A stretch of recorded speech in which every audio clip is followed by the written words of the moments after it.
Hola, buenas tardes a todos, todas, bienvenidos, bienvenidas. En el marco del Hackathon Desafíos del Agua 2020, seguimos con estas magníficas charlas magistrales y le vamos a dar la bienvenida en esta oportunidad a Mikkel Holt. Él es consejero de la Embajada de Dinamarca en la Argentina, el cargo de una colaboración de desarrollo sostenible urbano entre Buenos Aires y Copenhague. Anteriormente, él fue gerente del Departamento de Agua y Saneamiento de la Agencia de Protección Ambiental de Dinamarca y además tiene mucha experiencia en una consultoría dentro de los asuntos de cambios climáticos y fue parte del armado del primer plan climático de la ciudad de Copenhague. Actualmente se encuentra aquí en la ciudad de Buenos Aires trabajando mucho con AISA también. Es un placer y un honor para mí darte la bienvenida, Mikkel, y en esta oportunidad él va a estar hablando sobre el tratamiento de aguas residuales energéticamente neutral. La palabra es tuya, bienvenido y muchas gracias a todos por estar aquí. La palabra es tuya.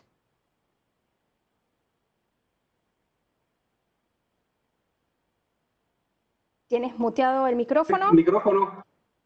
Ahí está. Perfecto. Bien, perfecto. Gracias, María. Un honor. Por favor. El es un honor placer mío. para nosotros. Perfecto. Bueno, bienvenidos a todos. Espero que sea interesante para todos. Algo que no dijo María es que yo no soy técnico y esa presentación no va a ser muy técnico. Porque, bueno, hay dos razones. Primero, porque no sé mucho de los detalles técnicos, pero ese normalmente no me deja hablar del asunto. No, la razón principal es que lo que voy a contar tiene que ver con un cambio de perspectiva y para hacer ese algo más estratégico que los detalles técnicos. No es que no son importantes, pero no son como el mensaje mío. Como dije, María, estuve trabajando varios años como gerente del Departamento de Agua, de Asuntos Hídricos de Dinamarca, del Ministerio del Medio Ambiente. Y ahí en ese tiempo fue un periodo de gran cambio de perspectiva de cómo tratamos las aguas residuales. Y quiero empezar con decir que el título está mal. Y lo hice yo, entonces no es el problema, no es por causa de AISA, no es por causa de cómo estamos hablando del saneamiento de las aguas residuales. Y ese es el discurso de las aguas residuales, es parte de mi mensaje de hoy, que tenemos que cambiarlo. Y por eso voy a empezar con hablarles de cómo ha sido ese cambio de perspectivas en Dinamarca. Y para hacerlo, yo voy a compartir un PowerPoint y con ese campo va a tardar mucho, entonces comienzo el proceso ahora y dentro de unos minutos seguro que está listo. Y mientras tanto, siga hablando. Si hay algo que no entienden, obvio el español no es mi idioma primario.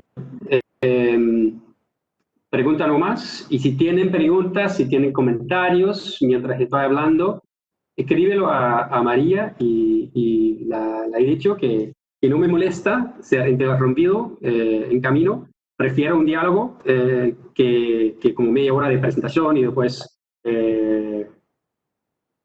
tarda un montón.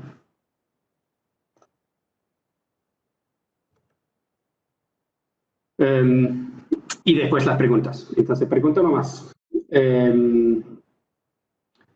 Originalmente, aguas residuales era algo muy sucio, con alto riesgo de nuestra salud, y por eso lo entubamos y lo botamos a los arroyos, a los ríos, al océano, para quitar el problema. Entonces, digamos, a las aguas residuales, a algo que es sucio, un problema que había que botar. Y esa ha sido la estrategia por cientos de años. Pero originalmente, obvio, las aguas residuales eran un recurso para nosotros, para nuestro propio medio ambiente, para la naturaleza. Y es posible volver a esa perspectiva porque es mucho más sano para el medio ambiente, pero también porque es mucho más eficiente. Es una manera mejor de usar esos recursos que tenemos en el agua que viene en las cloacas. Todavía tarda esa presentación. Pero fijamos que las aguas residuales contaminan también cuando lo botamos y por eso empezamos a tratarlos, quitar todos los nutrientes que estaban matando a la vida en los mares y en los lagos, en los ríos. Ahí está. Y ese ha sido un camino en Dinamarca que empezó en los años 80 hasta que en los años 90 más o menos estuvimos medio felices en cómo tratamos las aguas residuales. Y al fin llegamos a hacer este hombre muy feliz. Y lo que muestra esta imagen es que en Dinamarca hemos logrado rehabilitar el ¿cómo se llama? El salmón en los arroyos de Dinamarca. Estaba completamente desaparecido, pero ya volvió por el gran esfuerzo de tratar las aguas residuales. Entonces ahora tenemos una naturaleza mucho más sana. Y ese es el objetivo primario de tratar las aguas residuales. A hacer ese hombre feliz y todo lo demás.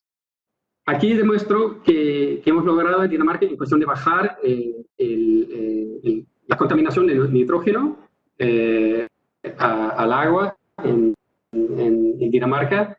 La parte roja viene de plantas depuradoras, entonces son las aguas residuales, y ha bajado un montón lo que viene de esta medida, y por eso está medio al mismo nivel las últimas décadas, porque estamos felices con el nivel ahora. Igual con el fósforo, ha bajado mucho, como lo ven en los años 90, bajó mucho la contaminación de fósforo de las aguas residuales. Entonces ese tenemos más o menos bajo control. Hasta un nivel que en el puerto de Copenhague ya se puede bañarse. Entonces estamos hablando de bañabilidad de nuestras aguas en Dinamarca por el esfuerzo de tratar las aguas residuales.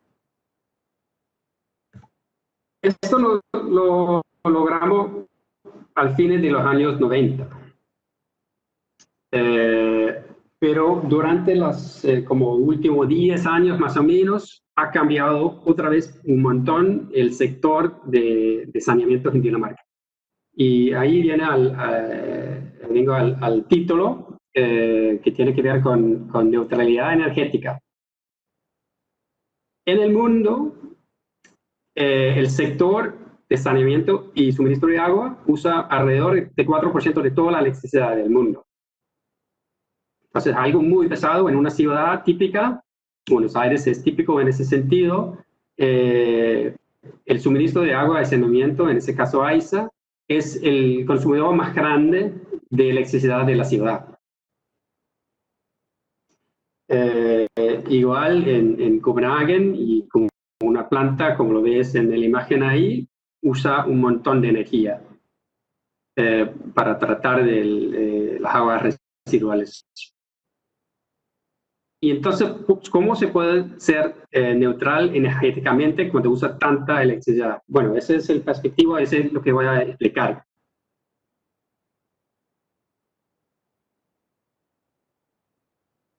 Primero, hay que enfocarse en la eficiencia energética. Ese clásico, si usa menos, hay menos gastos y menos contaminación en cuestión de la producción de la energía. Y en nuestra experiencia, claro que se puede cambiar los componentes, las bombas, el sistema que echa aire, oxígeno al agua y todo eso. Pero lo más importante es la automatización de cómo sirven las plantas depuradoras. Si instalas medidores en el flow del agua, y si analizas los datos de este flow, puede ser datos del nivel de oxígeno, puede ser datos del nivel de amonio o nitrógeno. Con el análisis de esos datos y con variadores de velocidad que cambia la velocidad de un componente, puede ser una bomba, puedes optimizar el uso de todos los componentes de una planta y de todo el sistema de la cuenca con las bombas en el sistema. Normalmente en una planta depuradora muchas componentes están echando con mucho más poder que es necesario para seguridad.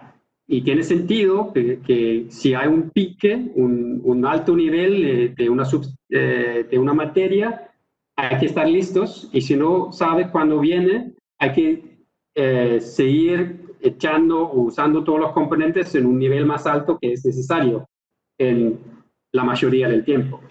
Pero si tú tienes medidores que puedes medir que ya sube el contenido de, por ejemplo, nitrógeno en el flow de las aguas residuales, ahí puedes cambiar la velocidad de los componentes, y cuando ese pique baja otra vez, puedes bajar la velocidad de nuevo.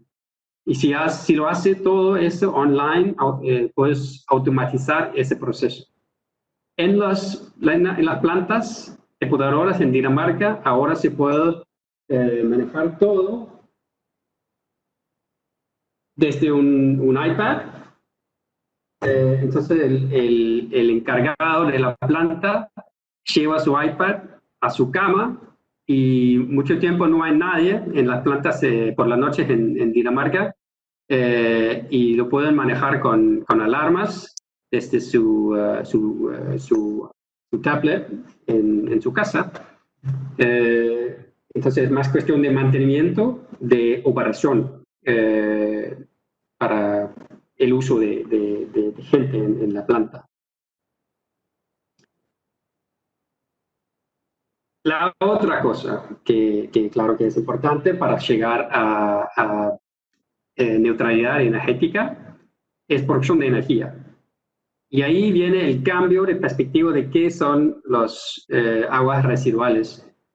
Porque dentro de las aguas residuales hay un montón de recursos, más que todo energía.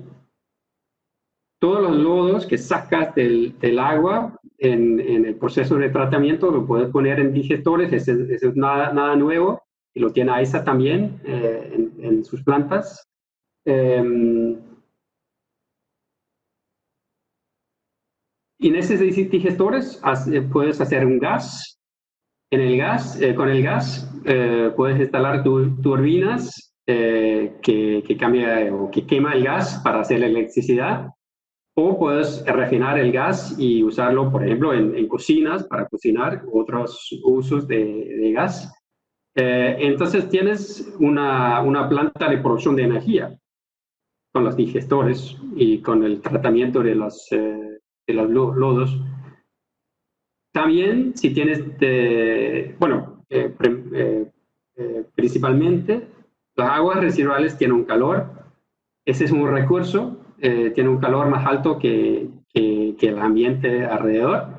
Ese puede utilizar para hacer otro tipo de energía, o en el caso de Dinamarca, en que calefacción es muy usado en un clima más frío que acá. Se puede usar ese calor como calefacción de de la zona urbana alrededor de la planta. Entonces ahí se puede hacer mucha energía en una planta. Por ejemplo, también se puede usar el calor que viene de las turbinas cuando hace electricidad para secar el lodo que viene de los digestores, y puedes quemar el lodo también. Y con ese quemar el lodo haces más electricidad y más calor, que puedes secar más lodo. Entonces tienes una fábrica de energía en ese sentido. Y ese lo hace posible que en Dinamarca ya tenemos plantas depuradoras que producen más que el 200% de energía en comparación del uso de energía. Y ese es sin usar energía eólica o paneles solares. Tiene mucho sentido invertir en esas maneras de producir energía también, pero ahora estamos hablando solamente del uso del contenido de los recursos que hay en las aguas residuales. Es posible llegar a tratamiento energéticamente neutral de las aguas residuales. Y el próximo paso, y esa es la ambición ahora en Dinamarca, es que el suministro de saneamiento y de agua en total sea energéticamente neutral. Y para eso hay que llegar a más que 200% de producción de energía en una planta depuradora. Y estamos tratando de eso, es como una meta para todo el sector de suministro de agua y saneamiento en Dinamarca, y todo el sector sea energéticamente neutral. Y lo más importante en eso es que son inversiones. Miquel, sí, por favor. El 400%, la expectativa es llegar al 400% de energía en las plantas. No, en Dinamarca 200% en las plantas de depuradoras sea suficiente. Porque usan más o menos la mitad de todo el uso de energía en el sector de agua y saneamiento de Dinamarca. Acá es distinto, porque el tratamiento de agua para suministro de agua potable es más pesado energéticamente acá, porque el agua está más contaminado, lo que sacas del río, entonces es necesario con más tratamiento. Y al mismo tiempo no hay tanta tratamiento de las aguas residuales como en Dinamarca, entonces ahí usan menos energía, entonces el cálculo sea un poco distinto acá. Entonces yo creo que acá tiene que llegar a un tipo 400% en las plantas depuradoras, y eso sería muy ambicioso. No es imposible, pero ese no será dentro de un par de décadas. Llegar a 200% en la planta depuradora, eso sí, dentro de un par de décadas es posible. Es lo que hemos hecho en Dinamarca. Perfecto.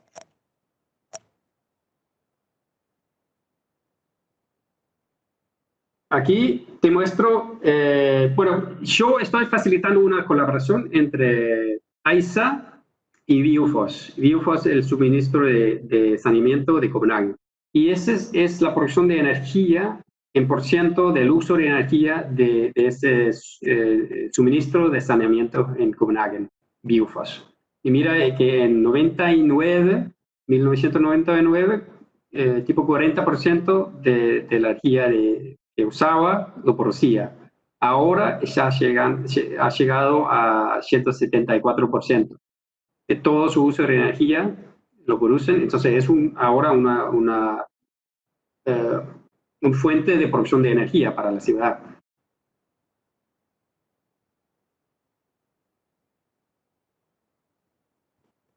Y como lo ves, exactamente 2 décadas han llegado a producir, bueno, no 4 veces más energía, porque han bajado son más eficientes ahora también, pero han logrado ese cambio dentro de 2 décadas. Eso para darles una perspectiva de si todo el mundo hiciera lo que estamos haciendo ahora en Dinamarca, tanta energía podemos ahorrar. En el mundo, como dije hoy, en promedio se usa 4% de todo el uso de electricidad, el suministro de agua de saneamiento. Y la perspectiva es que sigue así porque crece el uso de tratamiento de aguas residuales, crece el suministro de agua, pero al mismo tiempo sea más eficiente. En Europa y Estados Unidos está a 3% y la perspectiva es más eficiencia, entonces la perspectiva es que va bajando un poco. En Dinamarca ahora estamos a tipo 2% y la meta, como le dije, es ser neutral en 2040 en agua y saneamiento.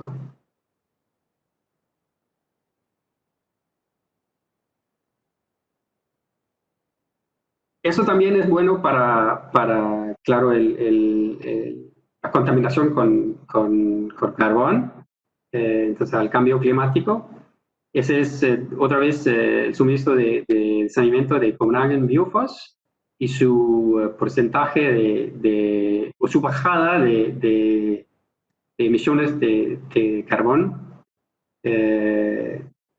los 2 mismos décadas. No está a cero, aunque produce más energía que usa, y es porque hay contaminación con, no sé cómo se llama en español, laughing gas, gas de Reyer,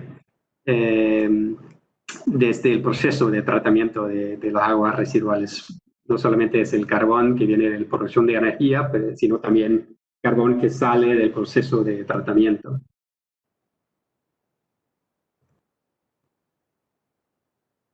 Entonces, el cambio de perspectiva tiene que ver con aguas residuales como recursos.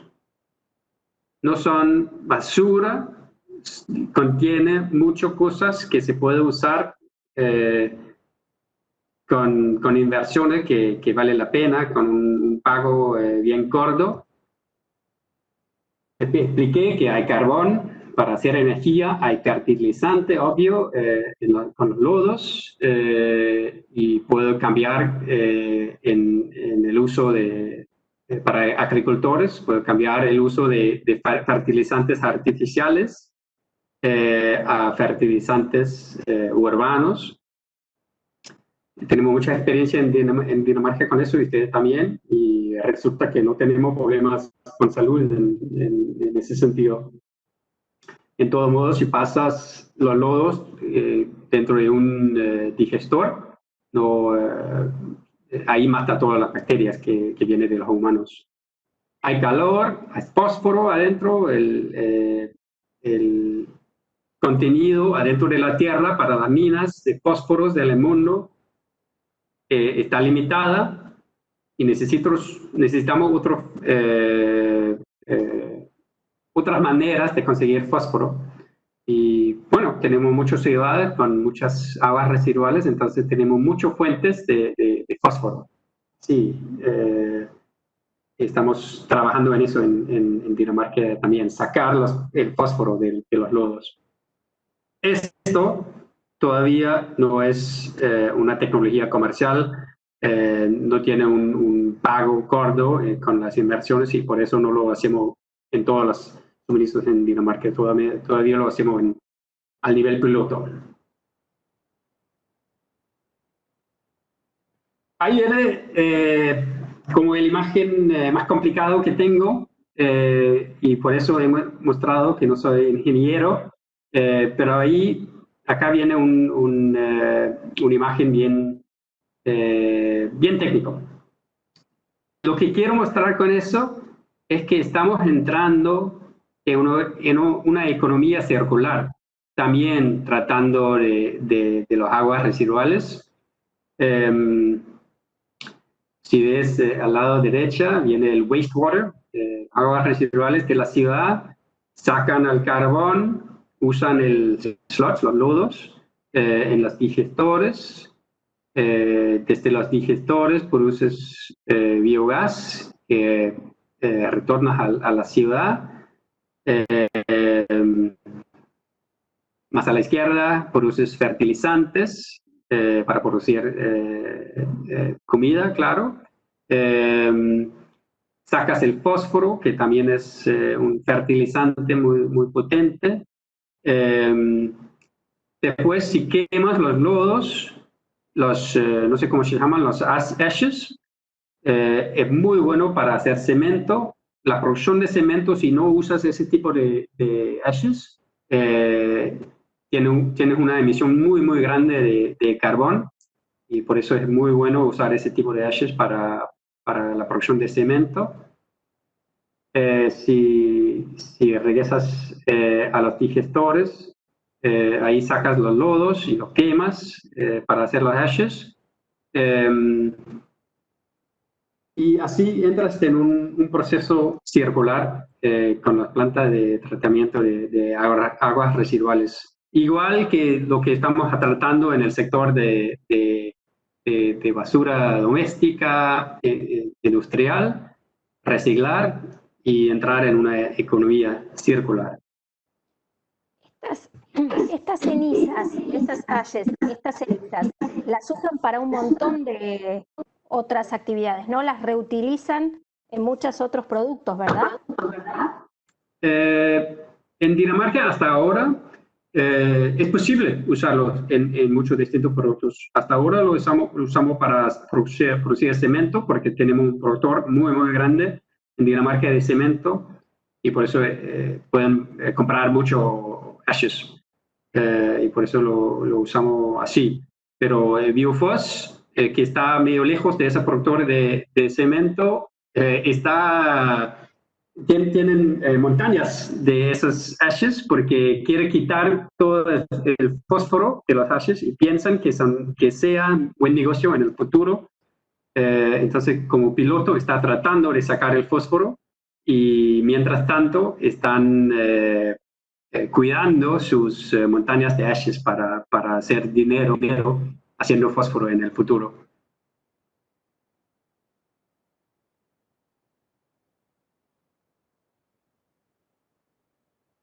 Y entonces mi mensaje principal es que debemos cambiar la perspectiva de tratamientos de aguas residuales a la utilización de los recursos de aguas residuales.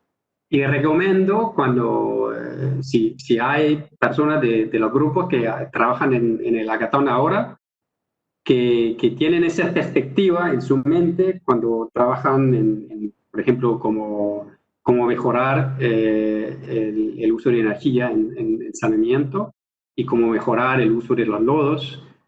Hay que pensar afuera de lo que era tradicional en el sector, porque lo tradicional era entubar y botar. Y no es nada especial para ese sector, pero era muy fuerte esa tendencia en el sector de saneamiento en todo el mundo. Entonces, no es fácil cambiar esa perspectiva. Y, por ejemplo, para mí era muy natural hacer un título que tiene que ver con aguas residuales, aunque quiero hablar de cambiar esa perspectiva y cambiar la palabra. Pero no hay una palabra distinta para aguas residuales que tiene que ver con los recursos que hay adentro. En inglés y danés estamos tratando de empezar, en cambio de decir wastewater, decir resource water. Y esa palabra tampoco existe en inglés, pero tenemos que hacerlo, porque llamarlo aguas residuales es algo que es un señal que es algo que no podemos usar, que queremos botar. Más que todo en inglés, wastewater. Y por eso queremos cambiar de aguas residuales a aguas de recursos, que suena mal. Traté de encontrar algo que suena bien en español y no lo encontré.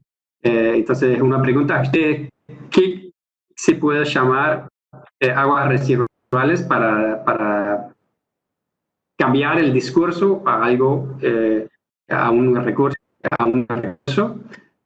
se podía llamarlo agua enriquecido, que me gusta porque es un poco provocativo, hablar de lo que estamos haciendo en el baño, enriqueciendo el agua, pero de verdad que son los recursos, entonces la idea es bueno llamarlo agua enriquecidos, pero sí, suena mal. Pero voy a dejarlo ahí con esa pregunta a ustedes, ¿cómo se puede llamar las aguas residuales para señalar que son recursos? Gracias, y bueno, no habían tantas preguntas, entonces ojalá que tengan muchos ahora.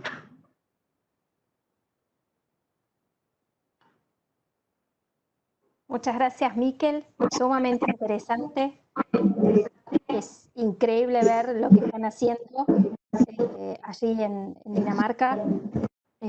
A nosotros todavía nos falta un poco y por eso estamos teniendo esta colaboración y tratando de continuar trabajando juntos. Aquí consultan, ¿los patógenos se eliminan en el digestor?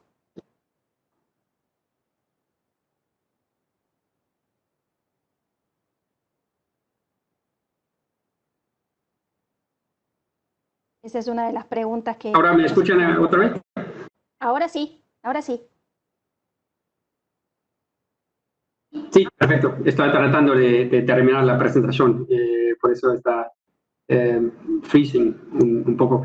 Sí, tenemos testeos de eso y que sí, elimina las bacterias que pueden dañar a los humanos, las bacterias que vienen de nosotros.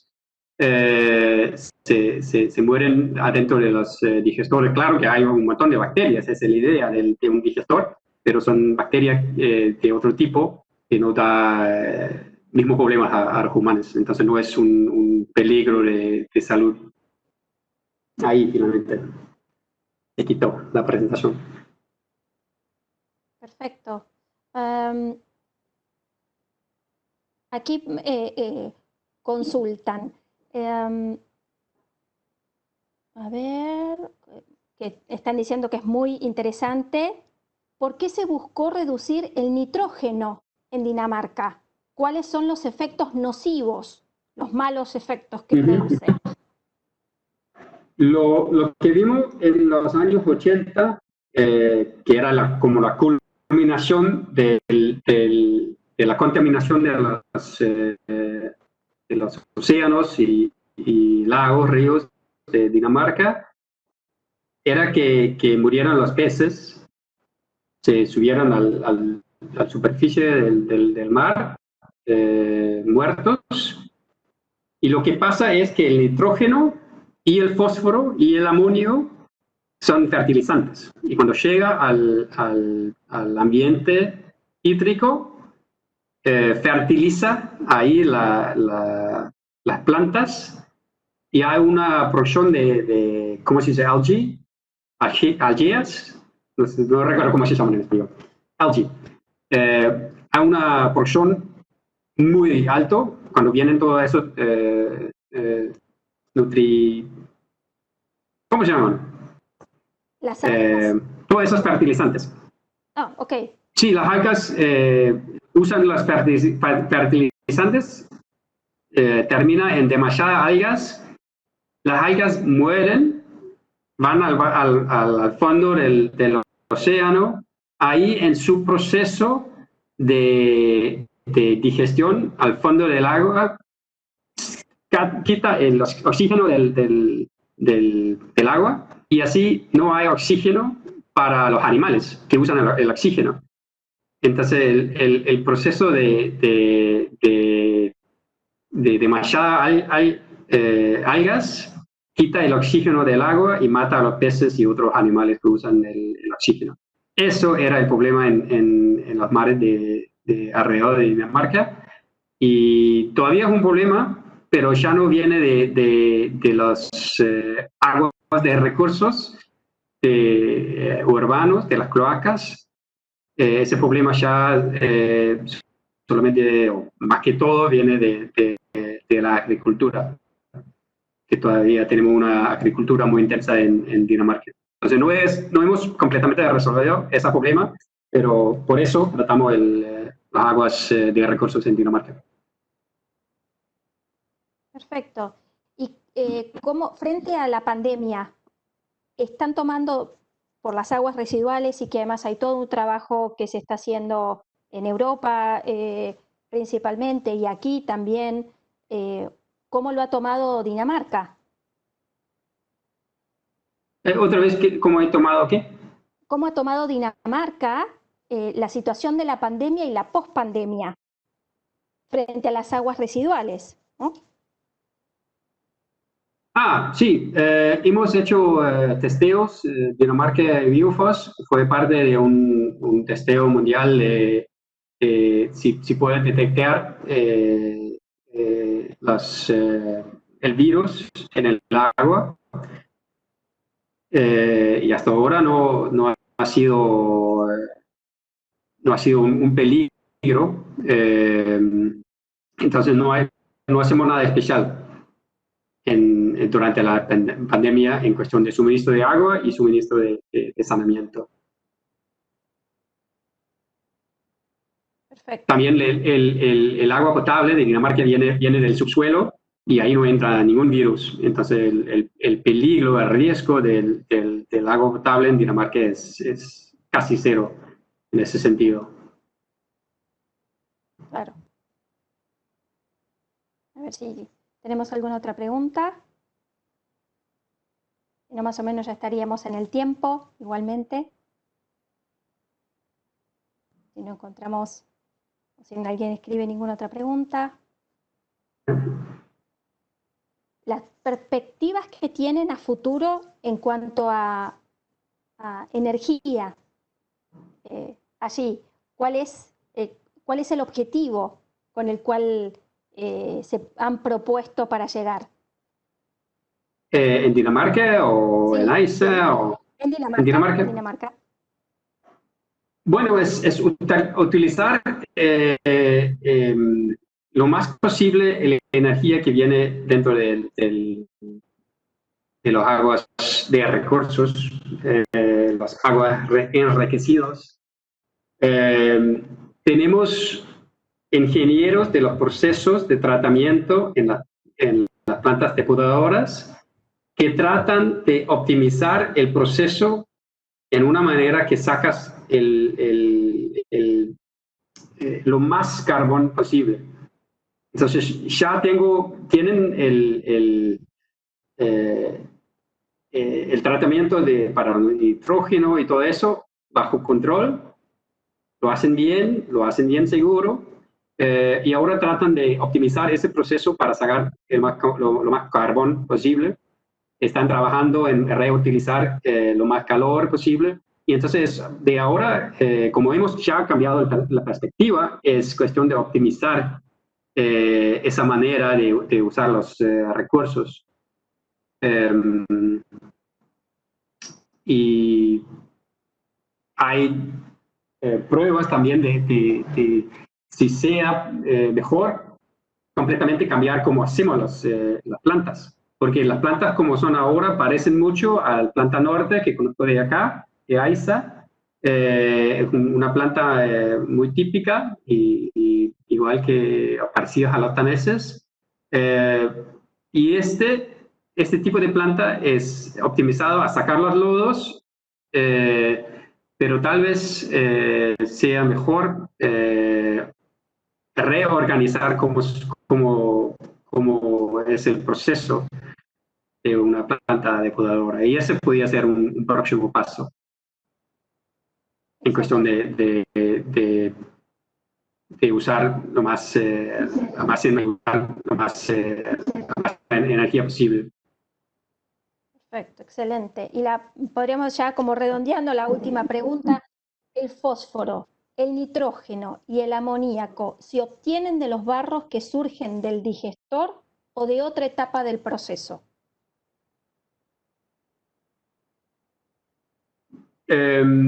Otra etapa.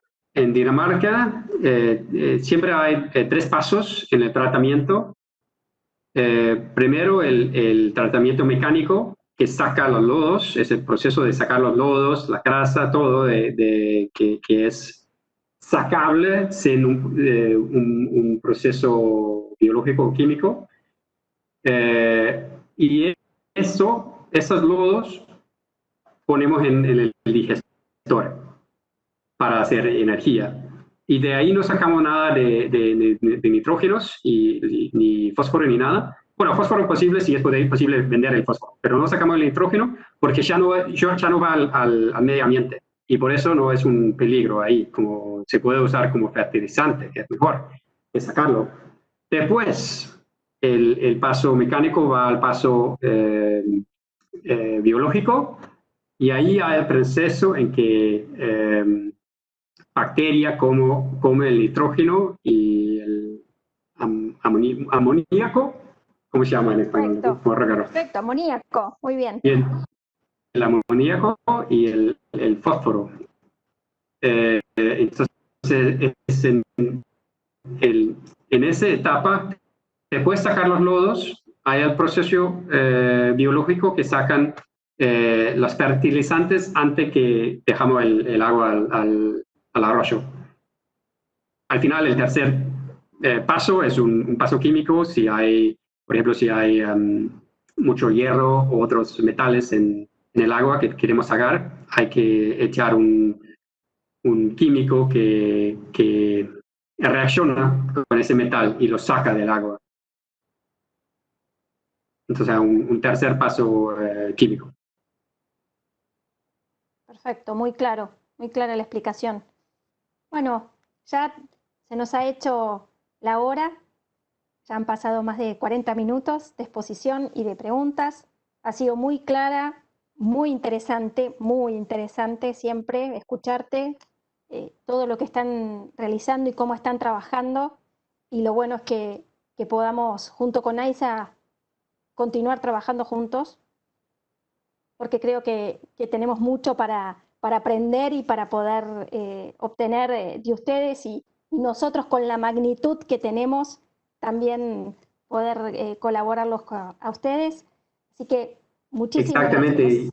Pero ese es algo que tenemos que es algo que tenemos que aprender nosotros, porque como somos un país pequeño, que como Copenhague no es tan grande como Buenos Aires, usar nuestras ideas en un lugar tan grande es muy importante para nosotros y es algo para nuestro aprendizaje y aprender de AISA, de cómo manejar una red tan grande. Es muy importante para nosotros. Entonces, sí, muy interesante para nosotros también. Por eso, así que te agradecemos muchísimo esta interesantísima charla. Gracias a todos por participar, gracias a todos por estar aquí, por compartir sus preguntas. Continúen con las charlas magistrales que van a continuar a partir de las 7 de la tarde y en el día de mañana también. Cada una es sumamente enriquecedora. Así que muchísimas gracias a todos en este marco, en este primer hackathon de AISA Desafíos 2020. Gracias por compartir, por estar, por apoyar esta nueva propuesta y esperamos que sea para mucho más y que todos salgamos beneficiados con todas estas propuestas. Así que muchísimas gracias nuevamente, Miquel, ha sido un honor y gracias a todos.